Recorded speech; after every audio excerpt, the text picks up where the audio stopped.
Hello, I'm Kads, and welcome to today's video. Once again, the portal is alight with the very rare red hue, meaning it is once again time to pull for 2x on Primals, and it is a true 2x on Primals, meaning a double chance for Mythicals, Legendaries, and Epics. Ordinarily, I would say that we are pulling with an ulterior motive, but honestly, when it comes to Primals, the best time to pull is whenever there is a true 2x, regardless of whether or not there is some accompanying event, just because you have better chances, or the best chances, to get a mythical. But in this case, we are fortunate enough that there is an overlapping event, i.e. the Anniversary Deck of Fate, which I already talked about in my last free-to-play review. But nonetheless, we do get credit behind my head here for summoning champions, and so that is what we're going to be tapping into today. You can see that we have at least one flip just from the from the Dungeon Divers aspect that I got while champion training. So we do have a free flip, air quotes, in terms of that one, but we're going to get a handful more by pulling some of our primal shards today. And just so we check over into the info tab, you can see that a primal shard is worth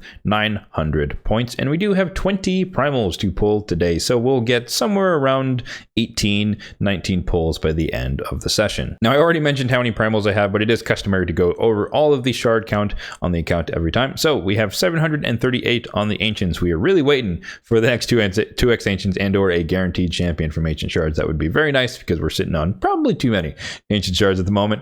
173 on the Voids, 20 on the primals, as we already said, and then 43 on the Sacred Shards. And of course, we're going to be diving straight into the primals on this go round. And of course, as is customary, let's pop up the Mercy Tracker on the screen, which you can download a copy or have a copy for yourself in the description box down below. But we're going to be focusing, of course, on the primal section, and we will be seeing today if we are still the Primal Whisperer, because we managed to get 3 mythicals last time around in the first 25, and then we went on a 20 air quotes dry streak from then on, getting only epics and rares.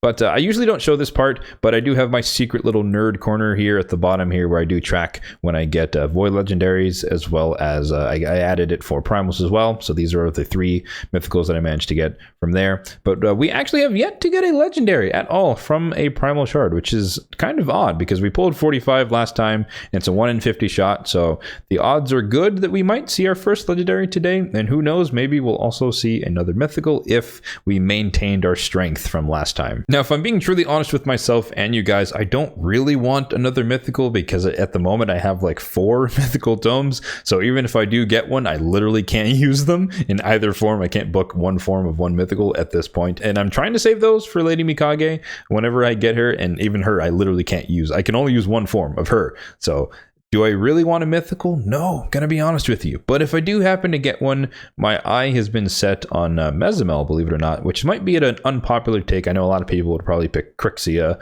or something of that ilk, but there's something about block revive champions. I can't think of any monkey that would put that in my head that I see every time in Live Arena. But I would like to have more powerful block revive champions. But like I said, a more reasonable expectation is to look for legendaries and epics. And so in that case, we're going to be hoping for our Valkyrie as number 1, Poison Exploder as number 2, and then a Molly Tankard as number 3. And as far as epics are concerned, anything and everything for the Lady Mikage fusion that I do not have. Always have to specify that because I've been burned by that in the past. And then of course, dupe epics for empowerment are always going to be nice to have. All right, so let's get into the pools. We've got just enough space. We've got a decent amount of cash, and hopefully we can get some decent legendary focused luck. We've got 2 10 pops to go. We are not going to do these in singles. I'm not going to waste your guys' time, but we will be doing, of course, our card flips for the Deck of Fate afterward. Here we go. Bunch of rares, and then our first epic, Knight Errant.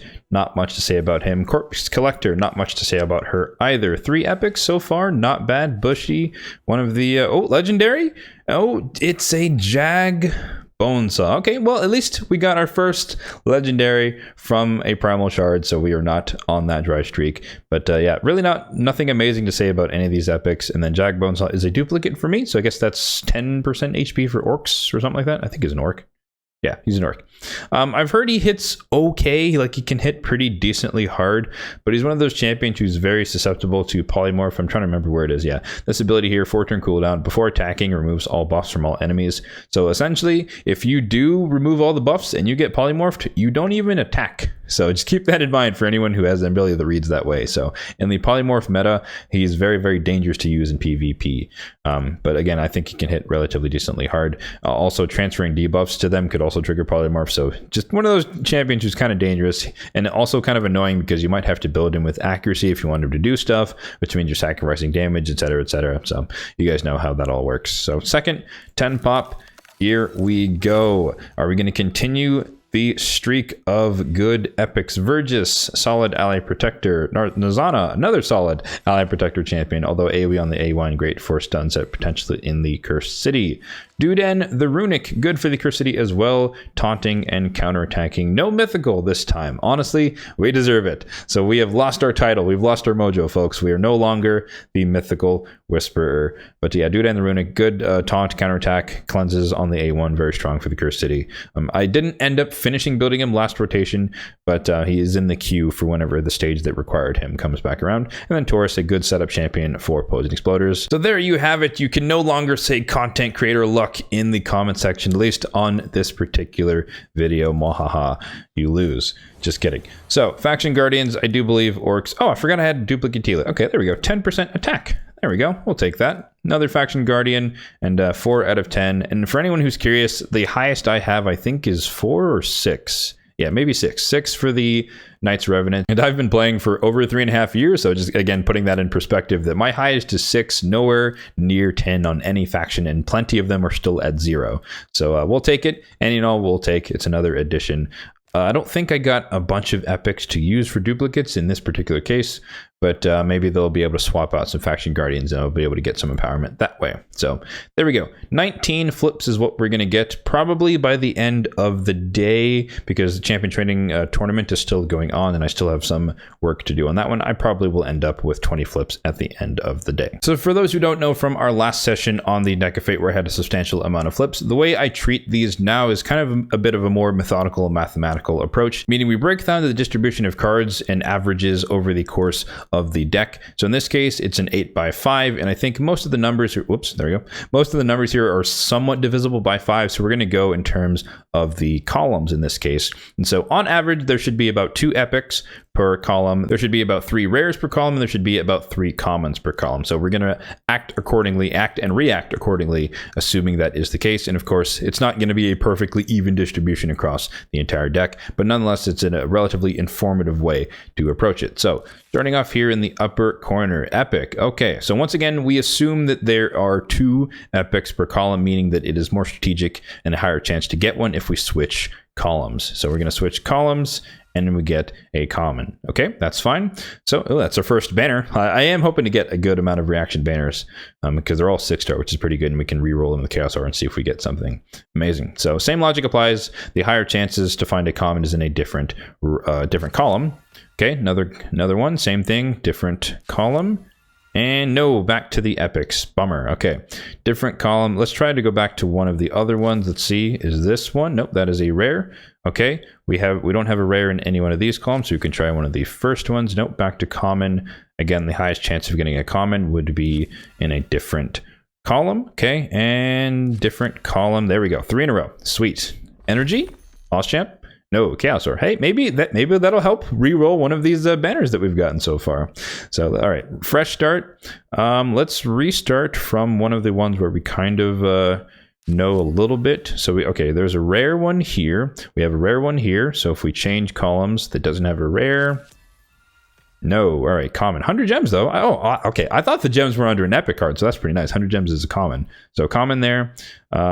New row without a common. So we can start here. No, we're back to rares. I do like the soul coins as well. So again, there should be 3, or on average 3 rares per column, if assuming even distribution. And the highest chance of it would be a row without a rare. So let's try this. Or I keep saying row. A column. Rows was last time. This time it's columns. Okay, we got 2 rares in a row. So the best chance would be any one of these, but probably one of these since we already confirmed that these 2 are common. So there, no, darn. Okay, back to the commons. All right, so we can see here we have 2 fresh columns with nothing. Ah, darn. This would have been the rare. I could have had 3 rares in a row if we had gone with a fresh column there. All right, so we have 1 blue, 1 blue, 1 blue, 1 blue. And well, maybe there's a blue in this one. Nope. Okay, uncommon. We have 4 more flips, at least in this particular session. So the best odds, once again, of getting a common would be in the last 2 columns here. So let's start there. No, we hit the rare. Okay, well, that's probably it in terms of streaking on this particular instance. But if we did want to try and get more blues, well, actually, hold on. Let's see. 1, 2, 3, 4, 5, 6. So we have half of the rares out. So there's still a good chance that we find more rares, but there's 2 in this one, so we probably won't get it there.